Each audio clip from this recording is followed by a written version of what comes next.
Hello guys, welcome to another video.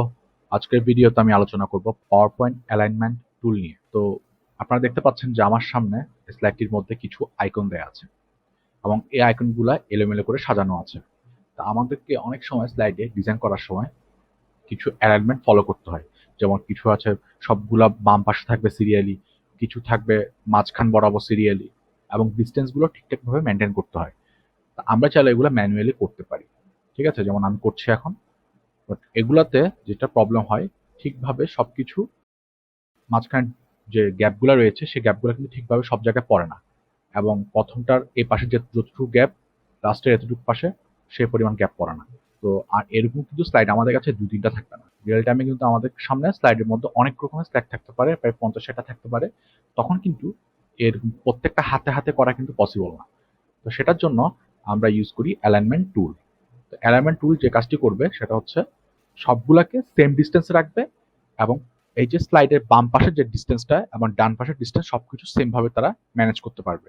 চলুন দেখা যাক কিভাবে করছি। সবার আগে আমাকে সিলেক্ট করতে হবে যতগুলো এলিমেন্টস আছে, আমি সবগুলোকে সিলেক্ট করে নিব এভাবে ড্র্যাগ করে। তারপর আপনারা দেখতে পাচ্ছেন গ্রাফিক্স ফরম্যাট বলে উপরে একটি অপশন রয়েছে, ওখানে আমরা ক্লিক করব। ক্লিক করার পর আপনারা দেখতে পাচ্ছেন এখানে অ্যালাইন বলে আরেকটি অপশন রয়েছে, করলাম। তারপর আমরা এখানে অনেকগুলো অপশন দেখবো, align left, align centre, right, top, middle, bottom, অনেক কিছু। তো আমি চাচ্ছি সবগুলাকে আমি মাঝখান বরাবর রাখতে, মিডল, অ্যালাইন মিডল।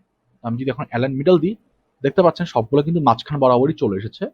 বাট কিছু খুব কাছাকাছি, কিছু আবার অনেক বেশি কাছাকাছি, একদম পুরো ক্ল্যাশ করে ফেললো। আবার কিছু অনেক ডিস্টেন্স, মানে কোনো কিছু ঠিকঠাক নেই। তো এখনো এটা সিলেক্ট করা অবস্থায় রয়েছে। আমি আবার উপরে যাব, উপর থেকে গিয়ে এবার আমি কি করব, ডিস্ট্রিবিউট করে দিব। ডিস্ট্রিবিউট হরিজন্টাল, মানে আনুভাবিকভাবে সবগুলোকে ডিস্ট্রিবিউট করছে।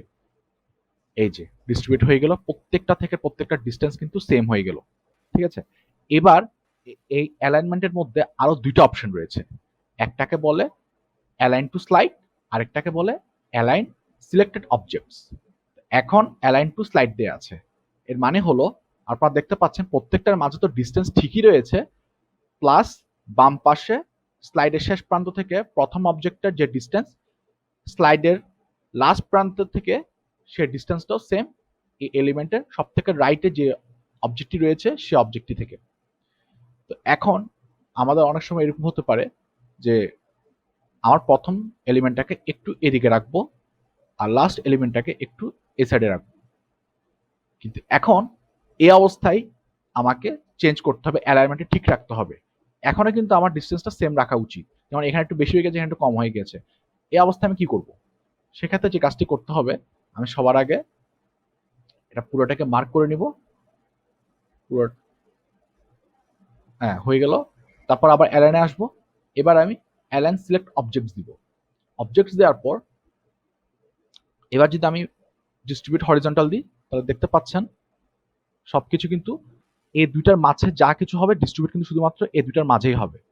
দেখুন এইটার এটা কিন্তু ডিস্টেন্স সেম না, এখন ডিস্টেন্স কিন্তু একটু ফারাক আছে। আমি যদি আরো এখানে নিয়ে আসি আপনাদের বোঝার সুবিধার্থে, এটা আরো অনেক ক্লোজ আর এটা একটু এই সাইডে আনি, এবার হয়তো আপনাদের বুঝতে আরো ইজি হবে। আমি পুরোটা সবগুলো মার্ক করে নিলাম। মার্ক করার পর আমি আবার মিডলে আনলাম। মিডলে আনার পর এরপর আমি হরিজন্টাল ডিস্ট্রিবিউশন করব সবকিছু। তারা দেখতে পাচ্ছেন যে এদিকে একটু বেশি রয়ে গিয়েছে আর এদিকে একটু কম রয়েছে, বিকজ আমি এখন রয়েছি অ্যালাইন সিলেক্টেড অবজেক্টস। এবার যদি আমি অ্যালাইন টু স্লাইড দিয়ে দিই এবং এই অবস্থায় আমি যদি হরিজন্টাল ডিস্ট্রিবিউট করি, তাহলে দেখুন এবার কিন্তু ডিস্টেন্সগুলো সমান হয়ে গিয়েছে। তাহলে আশা করি বুঝতে পেরেছেন যে কিভাবে করে আমরা কখন আমরা অ্যালাইন টু স্লাইড ইউজ করবো এবং কখন আমরা অ্যালাইন সিলেক্টেড অবজেক্ট ইউজ করবো। আচ্ছা, এবার আমরা আরেকটা স্লাইড নিয়ে কথা বলি। তো সেম ভাবে এটাকেও আমি সিলেক্ট করব। সিলেক্ট করার পর গ্রাফিক্স ফরম্যাট, অ্যালাইন। এবার আমি মিডল না দিয়ে আমি দিব সেন্টার। সবগুলো সেন্টারে চলে আসলো। চলে আসার পর এবার আমি অ্যালাইন টু স্লাইড না দিয়ে অ্যালাইন টু অবজেক্ট দিয়ে আগে এবার আমি ডিস্ট্রিবিউট করব ভার্টিক্যালি, করলাম। তারপর আমি এটা এক সেট করে আনি। তাহলে দেখতে পাচ্ছেন সবকিছু ডিস্ট্রিবিউট হলো ভার্টিক্যালি। এবার আমি একটা এলিমেন্টকে চাচ্ছি আমি একটু পাওয়ার পয়েন্টের নিচে থাকবে, এই যে এখানে। তারপর এবার আবার সেম ভাবে সবগুলোকে আমি সিলেক্ট করব। সিলেক্ট করার পর এবার আমি অ্যালাইন টু স্লাইড না দিয়ে অ্যালাইন টু সিলেক্ট অবজেক্টস দিব।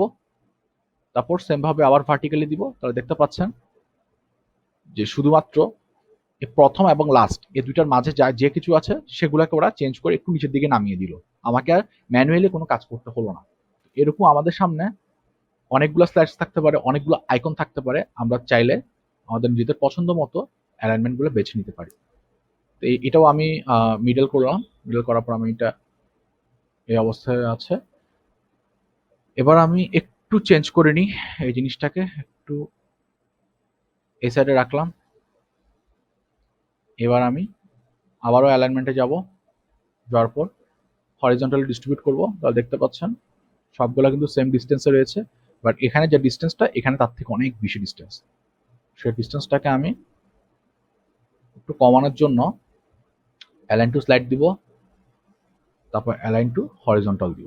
এবার দেখেন এখানে যে ডিস্টেন্স এখানে কিন্তু সেই ডিস্টেন্স, আর মাঝখানে কিন্তু প্রত্যেকটা এলিমেন্টের মাঝে সেম ডিস্টেন্স বজায় আছে। আশা করি বুঝতে পেরেছেন যে কিভাবে আমরা অ্যালাইনমেন্ট টুলটাকে কাজে লাগাই এবং আমাদের অনেকগুলো সময়কে আমরা বাঁচাতে পারি। তো এই ছিল আজকের জন্য, দেখা হবে নেক্সট ভিডিওতে।